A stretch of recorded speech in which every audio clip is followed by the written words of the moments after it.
Well, good morning. It's great to be able to get together again and look at what Paul has to write to the Ephesians. Today we're going to be continuing the second part on our series concerning marriage. Last time we looked at the role of husbands and we looked at headship and we compared that with Christ. This time we're going to be looking at what it means to be truly submissive, and then once again we're going to look at how Jesus Christ puts forward and models submission, because it's not like what we might be used to. Anyway, let's read Ephesians chapter 5, and we're going to be picking it up at verse 22 right through to the end of the chapter, verse 33, like we did last time. And this is what Paul writes to the Ephesians there. Wives, submit yourselves to your own husbands as you do to the Lord. For the husband is the head of the wife, as Christ is head of the church, his body, of which he is the Saviour. Now, as the church submits to Christ, so also wives should submit to themselves to their husbands in everything. Husbands, love your wives, just as Christ loved the church and gave himself up for her, to make her holy, cleansing her by the washing with water through the word, and to present her to himself as a radiant church without stain or wrinkle or any other blemish, but holy and blameless. In this same way, husbands ought to love their wives as their own bodies. He who loves his wife loves himself. After all, no one ever hated his own body, but they feed for and care for their body, just as Christ does the church, for we are members of his body. For this reason, a man will leave his father and mother and be united to his wife, and the two will become one flesh. This is a profound mystery, but I'm talking about Christ and the church. However, each one of you also must love his wife as he loves himself, and the wife must respect her husband. This is the word of the Lord.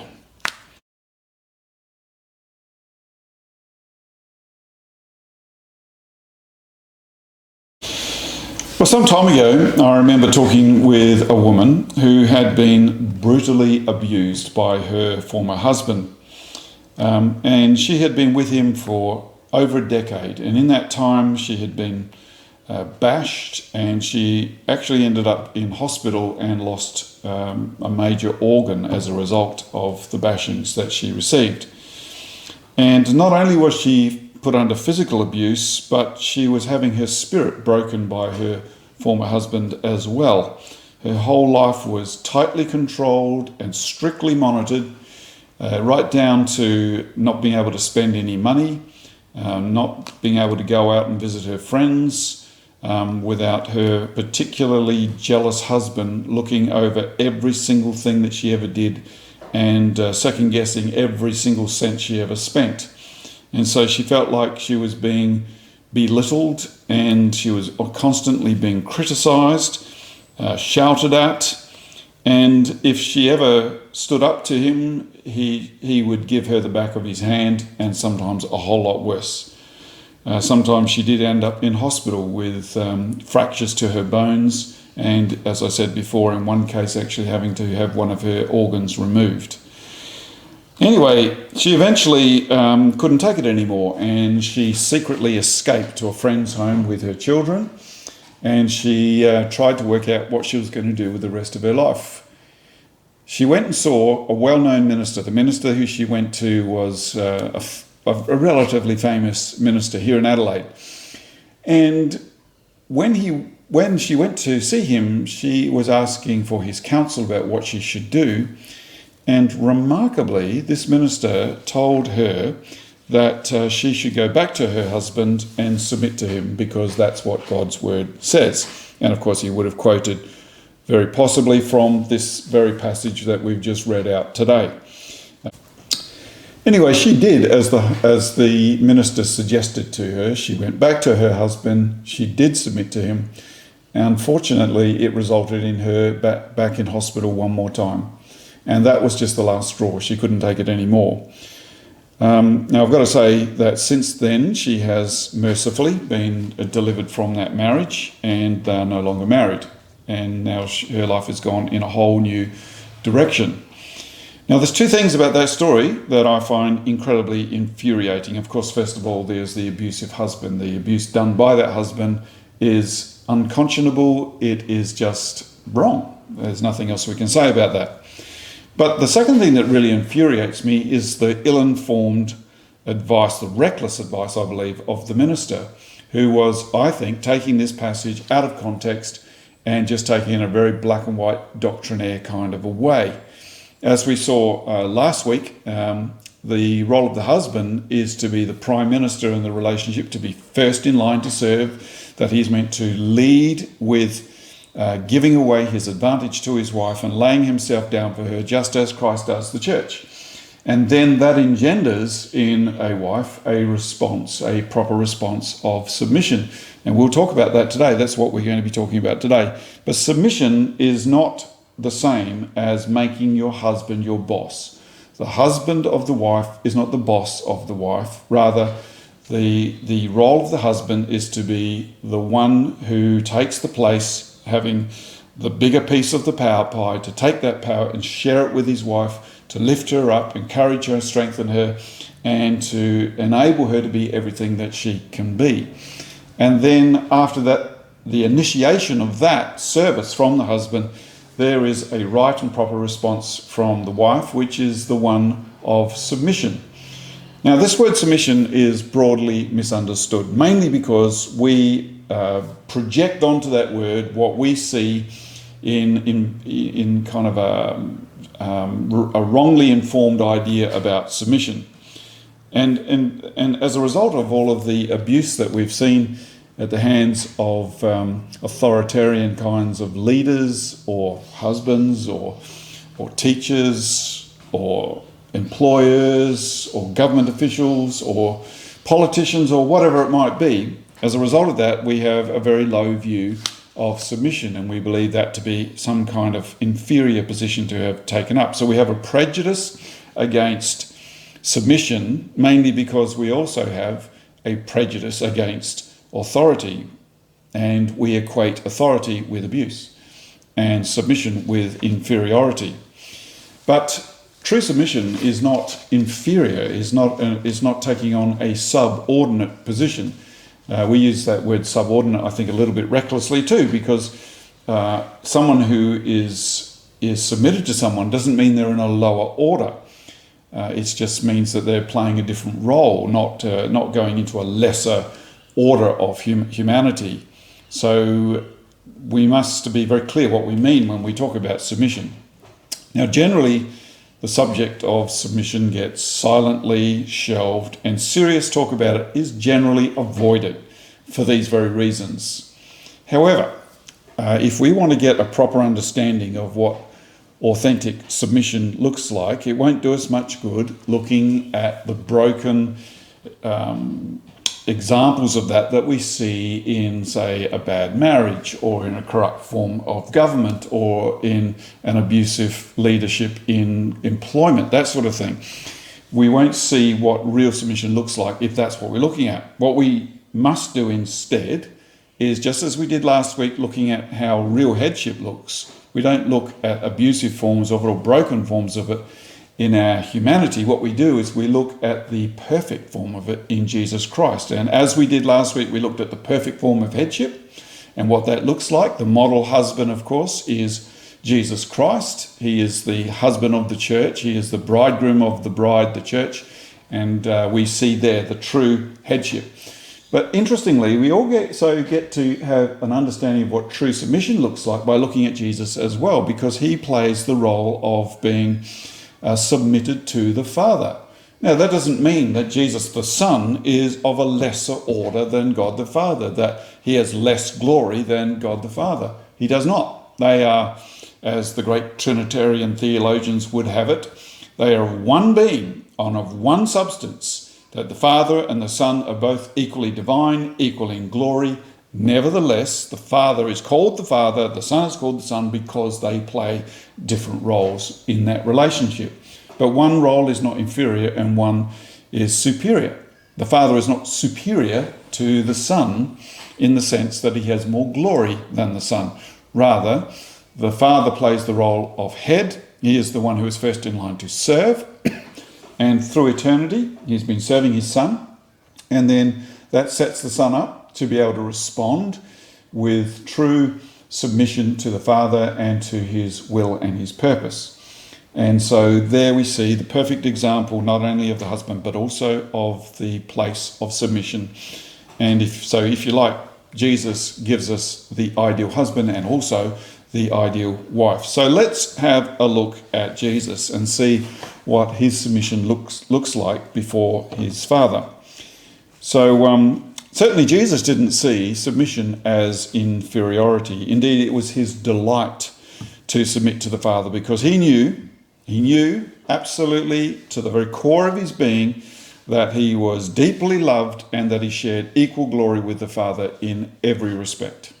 In Jesus' own words, in John 14, verse 31, he says, the world must know, so he's saying this for everyone to hear, the whole world must know this, that I love the Father and I do exactly what my Father has commanded me. And he's saying that not out of kind of, oh, well, I guess everyone has to see that I'm submitted to the Father. No, he is delighted to say, the world must know that I love the Father and it's my joy to do what he commands me to do. And we see that in so many places in the scriptures. For instance, when Jesus had been talking to the woman at the well, and at the end of that experience, this woman had run off back into her village to tell everyone to come and meet the man who told me everything I've ever done, and yet he still loved me.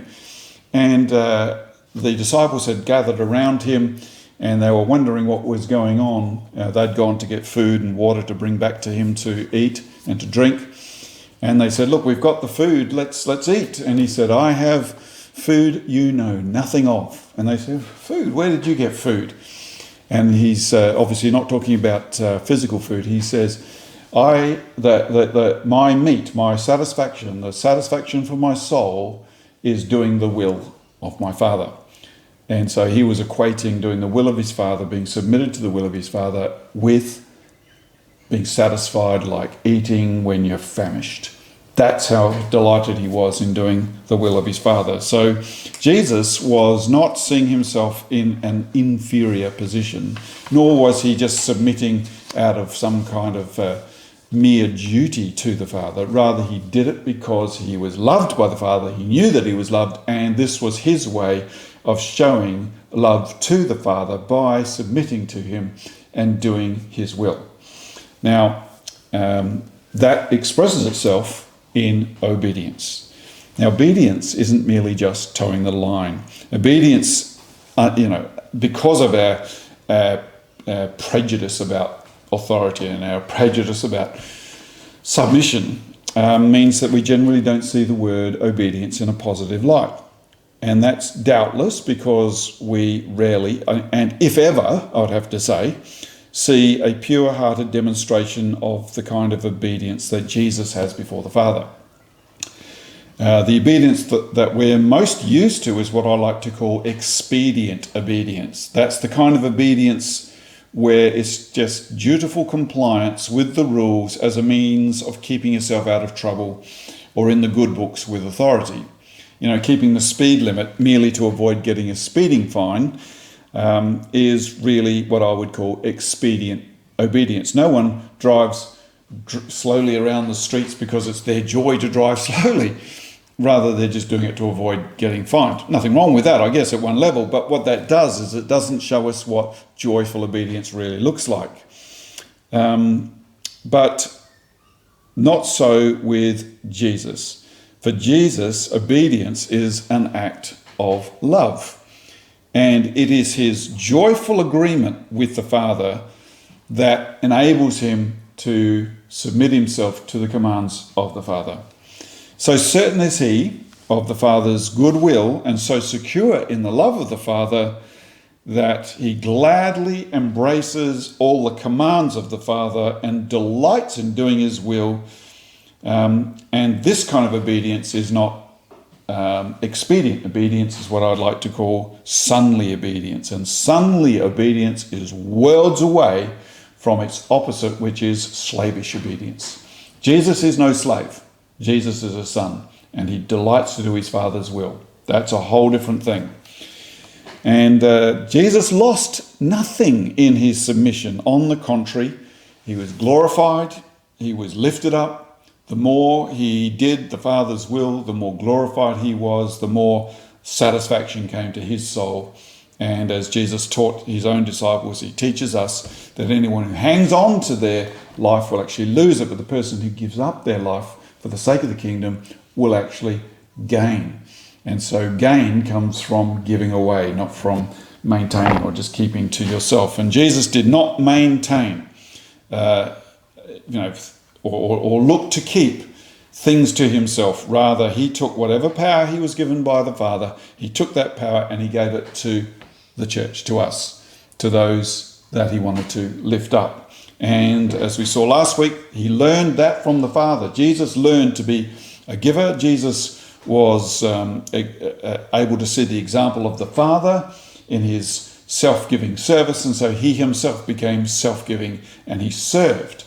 And but he learned it. He learned it from the Father, and then that enabled him to be submitted to the Father. And that's the kind of template we must have if we're going to understand true submission. Let me give another illustration. Again, we go back to John 13, verses 5 to 8. You remember that Jesus had come to the end of the supper with the disciples, and he had come to realize that he had all power. And so, consequently, he went about taking off his outer garment, putting a towel around his waist, getting down on his hands and feet and washing the feet of his disciples. But here's what's really interesting. When Jesus came to Peter to wash his feet, look at how Peter responded to that.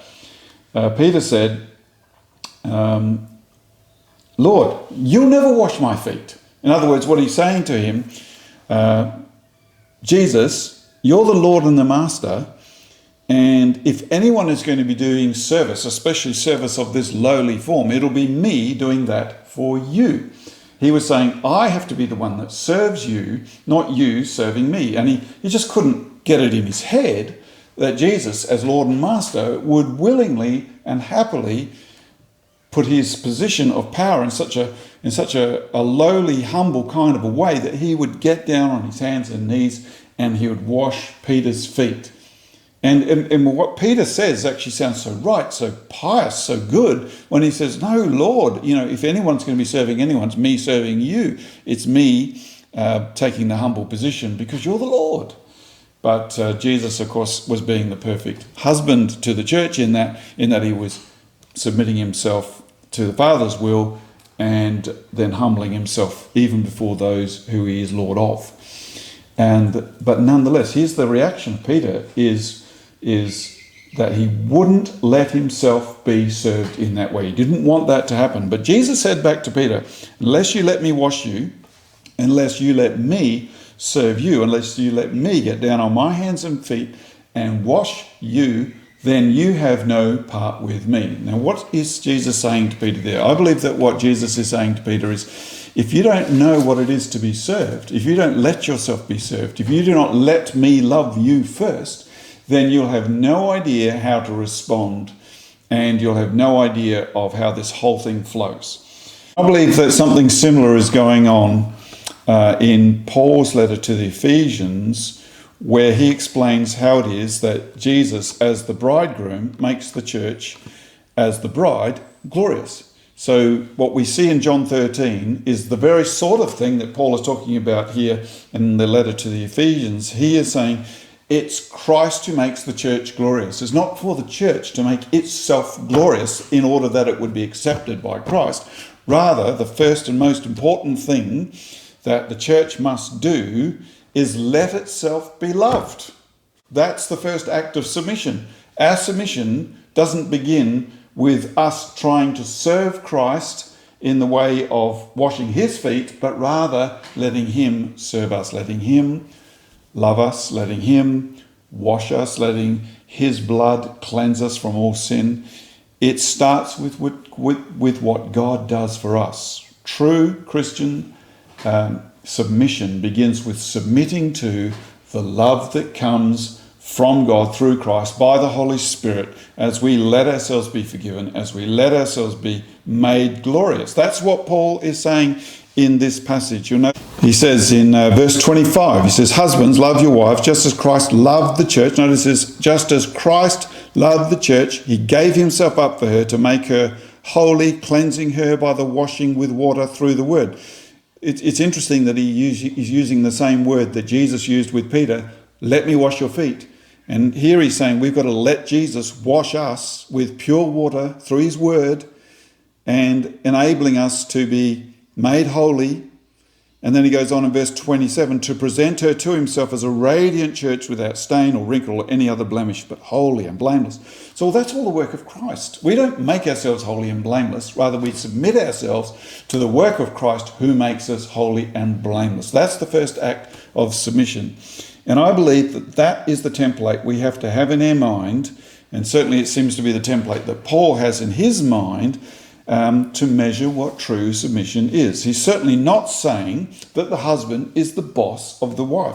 Sure, a husband is meant to be first in line to serve, but the wife is not inferior or in a suborder to the husband, but rather she is meant to let her husband give away his advantage to her. And that is not actually all that easy.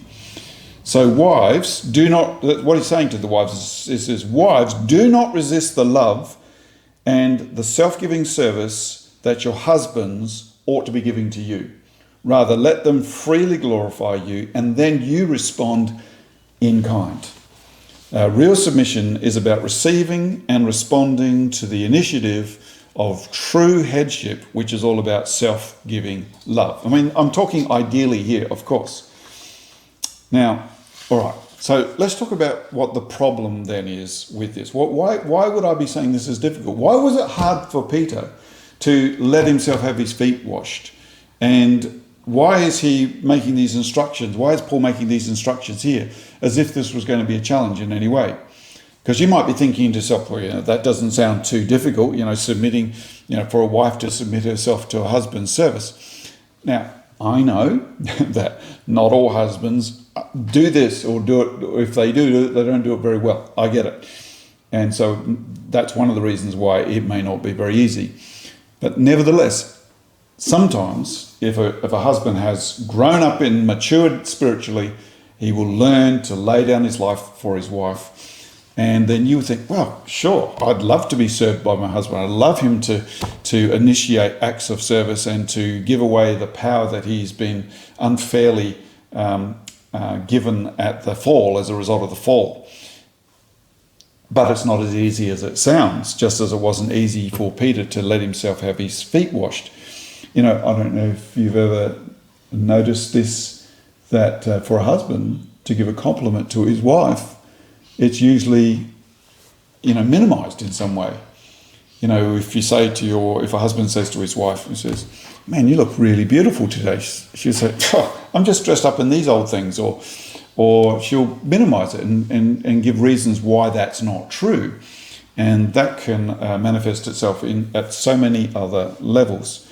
I've had many a conversation with exasperated husbands who, having finally come to understand what it really means to share their advantage with their wife, want nothing more than to see their wife grow and be glorified and to receive that piece of the power pie which has been withheld from them. But when they try to give that advantage to the wife, instead of actually receiving it with gladness, sometimes deflects it and tries to distance herself from it. I can actually remember having a conversation with one husband, I guess a middle-aged husband, who, it took him a while to come to an understanding of what it was to be a true husband. But when he did, he had a magnificent realization of the love of God in his own life, and it turned everything upside down for him.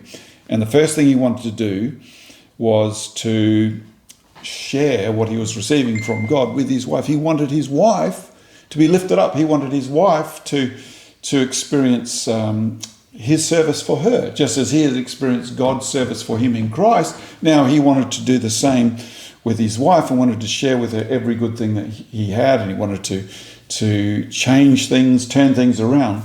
And he thought she would be absolutely delighted to receive it. But to his amazement, his wife did not receive this service and this goodwill with an open heart, not at all. In fact, the relationship actually turned sour for some time, and his wife beat a hasty retreat from his attempts to serve his wife and to love her. And so the husband came to me saying, I don't know what's going on. Why wouldn't my wife want me to give to her the way that God gives to me? What's going on here? Well, it soon became apparent when I got to talk to his wife that she wasn't actually prepared for it. She wasn't ready to receive love. Deep down, of course, she really did want that. She wanted to be cherished, she wanted to be known, she wanted to be served, all those things. They're all good. And now her husband's actually offering her those very things. But over the years, she'd kind of developed a certain kind of satisfaction that she was keeping her end of the marriage bargain, and she could always have as an excuse why their marriage wasn't the depths that it could have been, that her husband was not, playing the role of a good head, not being a good authority in the relationship. And so she could always say, well, she's done her bit. She looks after the kids. She looks after her portion of the domestic duties. She was faithful to him, and all these things, And so, they had good children. They were relatively wealthy. Their life was pretty good. Nothing to complain about. It wasn't perfect. It wasn't a romantic dream by any means, but it was a decent kind of marriage. And but now the radical transformation in her husband was actually putting pressure on her, because what was happening now was it was forcing her to respond to him and forcing her to grow, to actually mature in her spiritual life and in her married life. And for the first time, the ball had been hit over the net, and now she had to respond. But she'd somehow lost the ability to play tennis anymore, if you get on board with that metaphor. She'd lost her racket and she'd forgotten how to play. And so and it was highlighting the deficiencies in her role. She could always blame her husband before. My husband wasn't up to task, so therefore I'm not needing to respond to that. But now her husband is actually being a decent husband. Now she has to respond to him, and she's finding it really difficult. She thought it would just be a passing phase, but it turned out that her husband was serious, and she had to admit in the long run that he was a different man. Something had changed in him.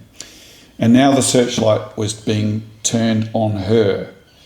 And all the things she'd long been able to ignore, now all of that was being brought into the foreground. Even her husband's compliments were confronting. Whenever he admired her or praised her, all she could do was see her imperfections and her shortcomings. And then when he asked her what she really wanted out of life, she had to admit she didn't actually know. She'd never really thought about that before. Never considered herself worthy of even having what she really wanted. So she'd given up on all of that. And watching ridiculous romantic comedies and reading romantic novels didn't exactly prepare her for real life. It just wasn't in her wheelhouse. And so she, the wife, was being confronted with the opportunity to grow up and become not just a girl but a woman. And now the only way that can possibly happen in any marriage is if the wife summons the courage to freely submit to her husband's love and to be willing to take an equal share in the power that's being offered to her, and therefore equal responsibility for the outcomes of the marriage. Both husband and wife are equally responsible for the marriage. And it requires courage, because there are no longer barriers or disadvantages to hide behind. No more excuses for not being all that she could be get removed. Like if a wife can't just say, oh, my husband's a dud husband, then that means the reason that things aren't going forward it's now up to her to respond. If the husband initiates, well, the wife is forced, if you like, to have to respond to what's really going on here. And so it becomes an equal playing field. But on an equal playing field comes freedom, yes, but also equal responsibility, equal decision making, and equal accountability. And this is what was actually happening in this marriage that I'm talking about. And so to be able to put away those excuses for not growing, and then to let yourself be loved, and then to respond in kind, that takes spiritual growth. And for this woman, that's exactly what was taking place. Now, once a wife is able to let herself be loved, then the circle of reciprocity is complete.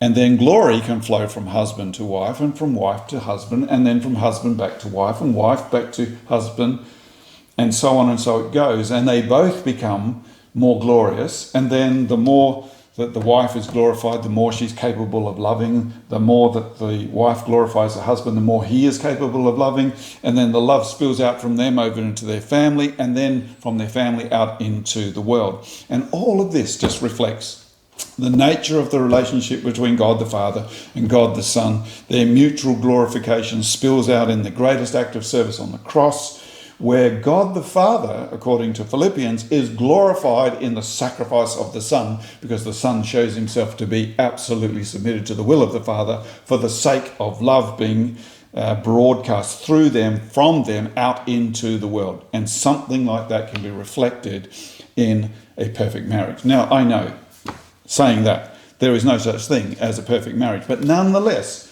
we, in our lifetimes, can move in that direction, move towards that. And that's going to require something from both husband and wife, and that's what I would call both forgiveness and responsibility. Now, if you're anything like me, that means you're imperfect and broken, and this, what I'm saying now, can seem like an impossible aspirational dream. But glorification is not a destination. Rather, we are becoming what we are. That's what we're doing with this life. This life is preparation for the life to come, and what we are doing in this life is we're learning the hard way about glorification, about love, about responsibility to receive and to give. You must receive before you can give. Each one of us must receive from God. And so there is mutual responsibility in all of this. But to get there, given that we are broken people, there is this step of forgiveness. Now, some of you might remember that old movie called Love Story, which became infamous because it was centered around a single sentence, which is this: love means never having to say you're sorry. Now, anyone who's been married more than 3 minutes knows that that's an absolute lie.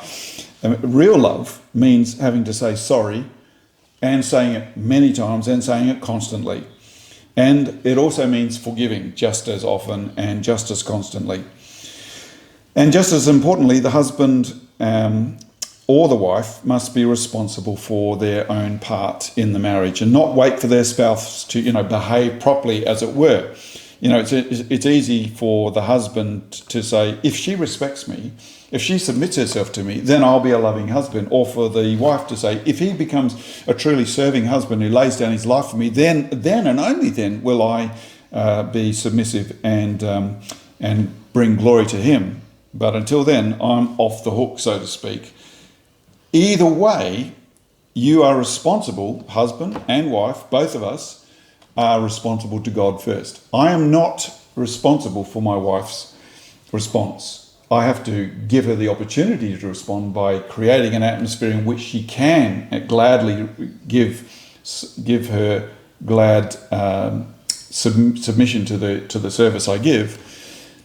But if she doesn't, then I'm still responsible to God to do that, to just to go on doing my bit. I'm responsible before God to love my wife, and my wife is responsible before God to submit to me, to love and to respect me. Now, I may not be respectable, And indeed, there are many times when I'm not. But that doesn't get her off the hook. And there might be times when my wife infuriates me. I read about that in books. But that doesn't get me off the hook either. I'm responsible before God to do my part as a husband, whether or not my wife responds.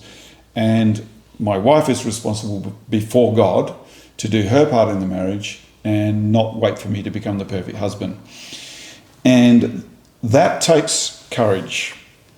But that courage can only come from knowing that you're secure, not in your marriage, first and foremost, but in your relationship with God. If you are secure before God, if the big guy loves you, it doesn't matter what your spouse thinks of you, you have something there, you have something in the fuel tank to keep you going.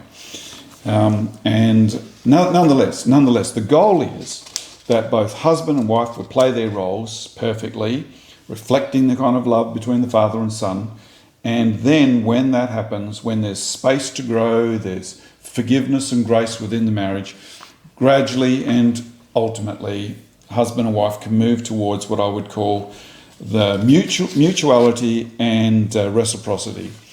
And I remember a game I used to play as a little kid. It was called Stacking Hands, where you'd have maybe 8 or 9 kids around a table, and one person would put their hand on the table, another person would put their hand on top of the other one, another person would put their hand, and then whoever's hand was at the bottom had to go to the top. And eventually the hands would just keep stacking on and on and on and on. And it's not a game that you get to win. It's just simply for fun.